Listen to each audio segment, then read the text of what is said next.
Back to my channel. ನಾನು ಕವಿತಾ. ಇದು 30 days wait loss ಚಾಲೆಂಜ್ನ day 12 ಹಾಗೆ 2 ಡೇಸ್ ವ್ಲಾಗ್ ಆಗ್ತಾಯಿದ್ದೀನಿ ಒಂದೇ ದಿನ. ಇದಕ್ಕೆ ಸಂಡೇ ಯಾವುದೇ ವೀಡಿಯೋಸ್ ಹಾಕಲಿಲ್ವಲ್ಲ, ಸೊ ಜಸ್ಟ್ ಹಂಗೆ ರೆಸಿಪೀಸ್ಗಳನ್ನ ರೆಕಾರ್ಡ್ ಮಾಡ್ಕೊಂಡಿದ್ದೆ. ಮತ್ತು ರಜೆ ಇರೋದ್ರಿಂದ ಎಲ್ಲರೂ ಮನೇಲೇ ಇರ್ತಾರೆ. ಸೊ ಅಂಥ ಟೈಮಲ್ಲಿ ವೀಡಿಯೋಸ್ನ ಎಡಿಟ್ ಮಾಡೋದು, ಅಪ್ಲೋಡ್ ಮಾಡೋದೆಲ್ಲ ಸ್ವಲ್ಪ ಕಷ್ಟ ಆಗುತ್ತೆ. ಸೊ ಅದಕ್ಕೆ ಆವತ್ತಿನ ದಿನ ಒಂದು ದಿನ ಮಾತ್ರ ವೀಡಿಯೋಸ್ನ ಹಾಕಲಿಕ್ಕೆ ಆಗಲ್ಲ.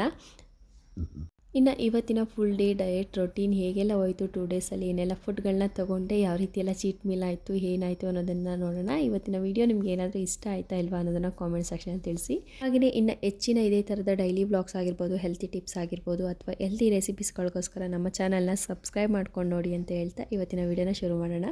ಇನ್ನು ಇವತ್ತಿನ ನಾರ್ಮಲ್ ರೊಟೀನ್ ಬೆಳಗ್ಗೆ ನಾರ್ಮಲ್ ಬಿಸಿ ನೀರಿಂದ ಶುರು ಆಗಿತ್ತಲ್ಲ, ಸೊ ಒಂದು ಗ್ಲಾಸಷ್ಟು ಬಿಸಿ ನೀರನ್ನ ತೊಗೊಂಡು ಇವತ್ತಿನ ಬ್ರೇಕ್ಫಾಸ್ಟಿಗೆ ತುಂಬ ದಿನ ಆದಮೇಲೆ ವಾಂಗಿಭಾತನ್ನು ಮಾಡ್ತಾಯಿದ್ದೀನಿ. ಆಲ್ಮೋಸ್ಟ್ ಒಂದು 4-5 ಮಂತ್ಸೇ ಆಯಿತು ಅಂದ್ಕೊತೀನಿ.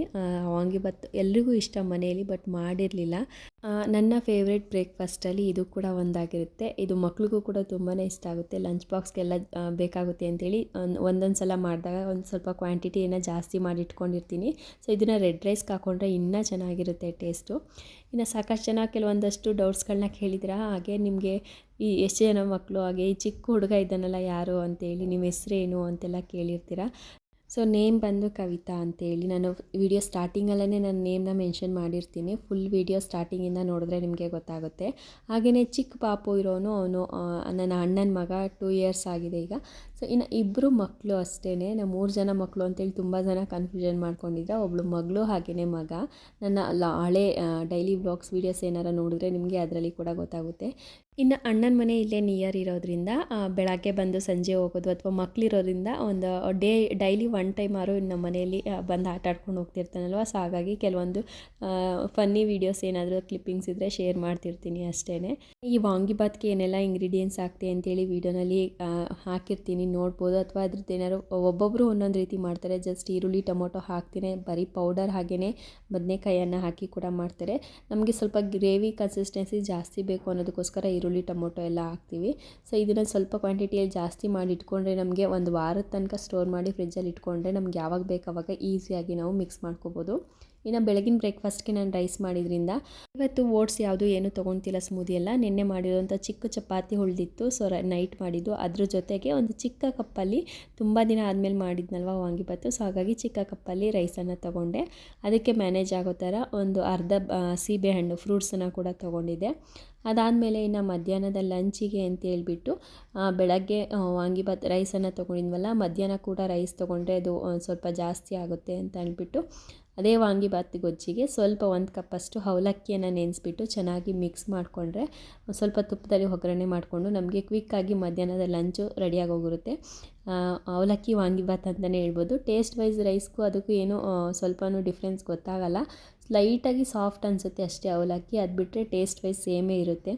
ಯಾರಿಗೆಲ್ಲ ಅವಲಕ್ಕಿ ಇಷ್ಟ ಈ ಥರ ಕೂಡ ಟ್ರೈ ಮಾಡಿ, ಹಾಗೆ ಕಾಮೆಂಟ್ ಸೆಕ್ಷನಲ್ಲಿ ತಿಳಿಸಿ.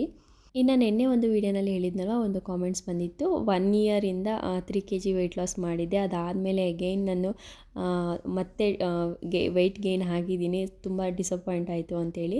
ಸೊ ನೀವು ಕಂಡಿಡ್ಕೋಬೇಕಾಗಿರೋದು ಏನಂತಂದರೆ, ನೀವು 1 ಇಯರಿಂದ ಏನೆಲ್ಲ ಫಾಲೋ ಮಾಡಿ 3 kg ಲಾಸ್ ಮಾಡ್ಕೊಂಡಿದ್ರಿ, ಅದಾದಮೇಲೆ ಮತ್ತೆ ಅಗೈನ್ 65ಗೆ ವೆಯ್ಟ್ ಗೇನ್ ಆಗಿದೆ ಅಂತ ಹೇಳ್ತಾ ಇದ್ದೀರಾ. ನೀವು ಇದರಲ್ಲಿ ಏನು ಚೇಂಜಸ್ನ ಮಾಡ್ಕೊಂಡಿದ್ರಿ ವೆಯ್ಟ್ ಲಾಸ್ ಆಗಲಿಕ್ಕೆ, ಅದಾದಮೇಲೆ ಏನನ್ನು ಸ್ಕಿಪ್ ಮಾಡಿದ್ಮೇಲೆ ವೆಯ್ಟ್ ಗೇನ್ ಆಯಿತು ಅನ್ನೋದನ್ನು ನೀವು ಕಂಡುಹಿಡ್ಕೋಬೇಕಾಗುತ್ತೆ.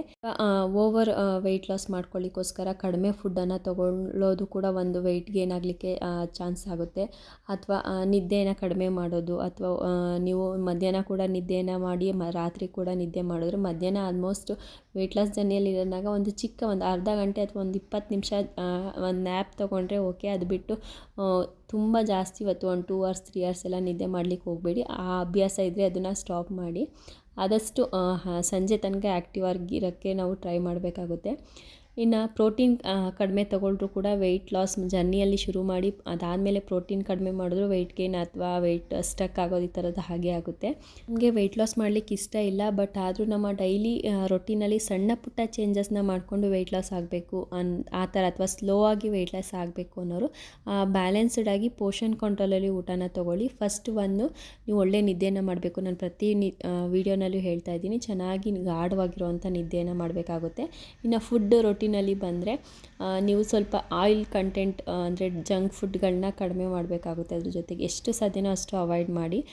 ಅದ್ರ ಜೊತೆಗೆ ಲೈಟ್ ಫುಡ್, ರಾತ್ರಿ ಊಟಕ್ಕೆ ಲೈಟ್ ಫುಡ್ಗಳನ್ನ ತೊಗೊಂಡ್ರೆ ತುಂಬಾ ಒಳ್ಳೆಯದು. ಇನ್ನು ಬೆಳಗಿನ ಬ್ರೇಕ್ಫಾಸ್ಟಿಗೆ ನಿಮಗೆ ಸ್ಮೂದೀಸು ಅಥವಾ ಓಟ್ಸು ಅಥವಾ ಅವಲಕ್ಕಿ ಈ ಥರದ್ದು ಬೆಳಗ್ಗೆನೂ ಕೂಡ ಆದಷ್ಟು ಲೈಟ್ ಫುಡ್ಗಳನ್ನ ತೊಗೊಳ್ಳಿಕ್ಕೆ ಟ್ರೈ ಮಾಡಿ. ಬ್ರೇಕ್ಫಾಸ್ಟಿಗೆ ಸಾಧ್ಯ ಆದಷ್ಟು ರೈಸನ್ನು ಕಂಪ್ಲೀಟಾಗಿ ಅವಾಯ್ಡ್ ಮಾಡಿದ್ರೆ ನಿಮಗೆ ವೆಯ್ಟ್ ಲಾಸ್ ಆಗಲಿಕ್ಕೆ ಹೆಲ್ಪ್ ಆಗುತ್ತೆ. ಇನ್ನು ಅಡುಗೆ ಅಥವಾ ಫುಡ್ ಪ್ರಿಪ್ರೇಷನಲ್ಲೂ ಕೂಡ ನೀವು ಒಂದು 3-4 ಸ್ಪೂನ್ ತುಪ್ಪ ಅಥವಾ ಎಣ್ಣೆಯನ್ನು ಬಳಸ್ತಾ ಇದ್ದೀರಾ ಅಂದರೆ ಅದರಲ್ಲಿ ಒಂದು 2 ಸ್ಪೂನಷ್ಟು ಎಣ್ಣೆ, 2 ಸ್ಪೂನಷ್ಟು ತುಪ್ಪನ ಹಾಕ್ಕೊಳ್ಳಿ. ಅದರಲ್ಲೂ ಕೂಡ ನಿಮಗೆ ಫ್ಯಾಟ್ ಲಾಸ್ ಆಗಲಿಕ್ಕೆ ಹೆಲ್ಪ್ ಮಾಡುತ್ತೆ. ಇನ್ನು ವೆಯ್ಟ್ ಲಾಸ್ ಆಗಲಿಕ್ಕೆ ಅಂತಲೇ ಫ್ಯಾನ್ಸಿ ಫುಡ್ಡನ್ನು ತೊಗೊಳ್ಳೋ ಅಂಥ ಅವಶ್ಯಕತೆ ಏನಿರಲ್ಲ. ಏನಕ್ಕೆ ಅಂದರೆ ನಾವು ಚಿಕ್ಕ ವಯಸ್ಸಿಂದ ಏನು ತಿನ್ಕೊಂಬಂದಿರ್ತೀವೋ ಅದೇ ಫುಡ್ಡನ್ನು ತೊಗೊಂಡು ಅದನ್ನೇ ಪೋಷನ್ ಕಂಟ್ರೋಲಲ್ಲಿ ಊಟ ಮಾಡಿಕೊಂಡು ವೆಯ್ಟ್ ಲಾಸನ್ನು ಮಾಡ್ಕೊಳ್ಳೋದು ತುಂಬಾ ಒಳ್ಳೆಯದು. ನಮಗೆ ಇತ್ತೀಚೆಗೆ ಸಿಟಿಗಳಲ್ಲಿ ಬ್ರೋಕ್ಲಿ ಆಗಿರ್ಬೋದು, ಈ ಥರ ಪನ್ನೀರು, ಟೋಫು ಅಥವಾ ಬೆರೀಸ್ ಆಗಿರ್ಬೋದು, ಈ ಥರದ್ದೆಲ್ಲ ಸಿಗುತ್ತೆ. ಅದು ಹಳ್ಳಿಗಳಲ್ಲಿ ಆ ಥರದ್ದೆಲ್ಲ ಸಿಗಲ್ಲ. ಅಥವಾ ಸಿಗದೇ ಇದ್ದಾಗ ನಾವು ಯಾವ ರೀತಿ ವೆಯ್ಟ್ ಲಾಸ್ ಮಾಡ್ಕೊಳ್ಳೋದು ಅಂದರೆ ನಮ್ಗೆ ನಾರ್ಮಲಾಗಿ ತುಂಬಾ ಪ್ರೋಟೀನ್ ಇರೋಂಥ ಮೊಳಕೆ ಕಾಳು, ಹುರುಳಿಕಾಳು ಅಥವಾ ನುಗ್ಗೆ ಸೊಪ್ಪಾಗಿರ್ಬೋದು ಅಥವಾ ಒಣಗೊನೆ ಸೊಪ್ಪು ಈ ಥರದ್ದೆಲ್ಲ ಒಳ್ಳೆ ನ್ಯೂಟ್ರಿಷನು, ಫೈಬರ್ ಕಂಟೆಂಟ್ ಜಾಸ್ತಿ ಇರುತ್ತೆ. ಅದನ್ನು ತೊಗೊಂಡೇ ಕೂಡ ವೆಯ್ಟ್ ಲಾಸ್ ಮಾಡ್ಕೊಬೋದು.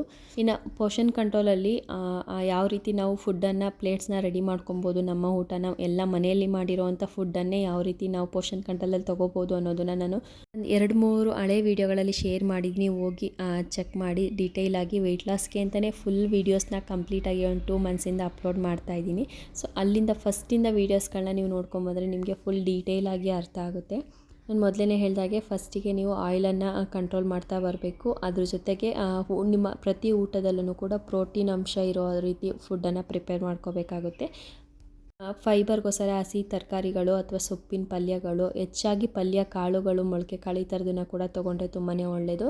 ನಾವು ಜಸ್ಟ್ ನಾರ್ಮಲಾಗಿ ಊಟ ಮಾಡಬೇಕಾದ್ರೆ ಜಸ್ಟ್ ಒಂದು ಅನ್ನ ಸಾಂಬಾರು ಅಥವಾ ಒಂದು ಪಲಾವು ಅಥವಾ ಒಂದು ಚಪಾತಿ, ದೋಸೆ ಈ ಥರದನ್ನೇ ತೊಗೊತಿರ್ತೀವಿ. ಇದ್ರ ಜೊತೆಗೇ ಸ್ವಲ್ಪ ಪ್ರೋಟೀನ್ಗೆ ಅಂತೇಳಿ ಮೊಟ್ಟೆನೋ, ಪನ್ನೀರೋ, ವೆಜಿಟೇರಿಯನ್ ಆದರೆ ಸಾಕಷ್ಟು ಮಶ್ರೂಮ್ ಆಗಿರ್ಬೋದು ಅಥವಾ ಪಾಲಕಲ್ಲೂ ಕೂಡ ಒಳ್ಳೆ ಪ್ರೋಟೀನ್ ಇರುತ್ತೆ, ಪನ್ನೀರ್ ಆಗಿರ್ಬೋದು, ಈ ಥರದನ್ನ ಸ್ವಲ್ಪ ಆ್ಯಡ್ ಮಾಡ್ಕೊಂಡು ಬನ್ನಿ. ಅದ್ರ ಜೊತೆಗೆ ನಾನ್ ವೆಜಿಟೇರಿಯನ್ ಆದರೆ ಚಿಕನ್ನು, ಮಟನ್ನು, ಮೊಟ್ಟೆ, ಸೋಯಾ ಈ ಥರದ್ದೆಲ್ಲ ಇದೆ. ಪ್ರೋಟೀನ್ ಅಂಶಗಳು ಫುಡ್ಡೇ ತುಂಬಾ ಇದ್ದಾವೆ. ಅದನ್ನು ಕೂಡ ನೀವು ಸರ್ಚ್ ಮಾಡಿ ನಿಮಗೆ ಯಾವುದು ಇಷ್ಟ ಆಗುತ್ತೆ ಅಂಥದ್ದನ್ನು ನೀವು ತೊಗೊಬೋದು.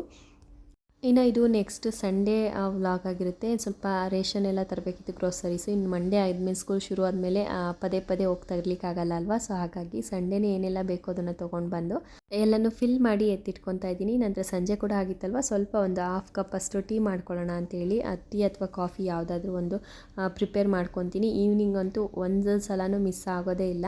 ಅಥವಾ ಅದ್ರ ಬದಲಿಗೆ ಏನಾದರೂ ಬೇಕು ಅನಿಸಿದ್ರೆ ಬ್ರೆಡ್ ಟೋಸ್ಟು ಅಥವಾ ಬೇರೆ ಏನಾದರೂ ಸ್ನ್ಯಾಕ್ಸು, ಕಾರ್ನ್ ಏನಾದರೂ ಬೇಯಿಸಿದ್ರೆ ಈ ಥರದನ್ನು ಕೂಡ ಒಂದು ಚಿಕ್ಕ ಕಪ್ಪಲ್ಲಿ ತೊಗೊತೀನಿ. ಇನ್ನು ನೈಟ್ ಡಿನ್ನರ್ಗೆ ಅಂತ ಹೇಳ್ಬಿಟ್ಟು ಇಲ್ಲಿ ಚಪಾತಿ ಹಾಗೆಯೇ ಎಗ್ ಬುರ್ಜಿಯನ್ನು ಪ್ರಿಪೇರ್ ಮಾಡ್ಕೊತಾ ಇದ್ದೀನಿ.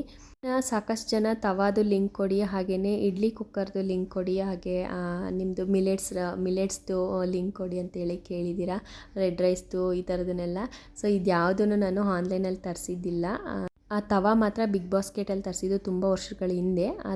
ಅದು ಬಿಟ್ಟರೆ ಇನ್ನು ಮಿಕ್ಕಿದ್ದೆಲ್ಲನೂ ನಾನು ಶಾಪಲ್ಲೇ ಬೈ ಮಾಡಿದ್ದು. ನಿಮಗೆ ಯಾವುದಾದ್ರೂ ಸೂಪರ್ ಮಾರ್ಕೆಟಲ್ಲಿ ನಿಮಗೆ ಈಸಿಯಾಗಿ ಮಿಲೆಟ್ಸ್ ಆಗಿರ್ಬೋದು ಅಥವಾ ರೆಡ್ ರೈಸ್ ಆಗಿರ್ಬೋದು ಅವೈಲಬಲಾಗಿ ಸಿಗುತ್ತೆ. ನಾನು ರೆಡ್ ರೈಸ್ ಎಲ್ಲ ಊರ ಕಡೆ ಹೋದಾಗ ಮಿಲ್ನಲ್ಲೇ ತೊಗೊಂಡು ಬಂದಿರೋದು. ಕೊಕೊನಟ್ ಆಯಿಲ್ ಆಗಿರ್ಬೋದು ಅದನ್ನು ಕೂಡ ನಾವು ಮಾಡಿಸ್ಕೊಳ್ಳೋ ಅಂಥದ್ದೇ, ಮನೆಯಲ್ಲೇ ಮಾಡಿಸಿರೋ ಅಂಥದ್ದು. ರೆಡ್ ರೈಸು ಕೂಡ ನಾವು ಹೊರಗಡೆಯಿಂದ ಅಂಗಡಿಯಲ್ಲೇ ಹೋಗಿ ತೊಗೊಂಬರೋದು ಅಥವಾ ಕೆಲವೊಂದು ಸಲ ಮಿಲ್ಲಲ್ಲಿ ತೊಗೊಂಬರ್ತೀವಿ.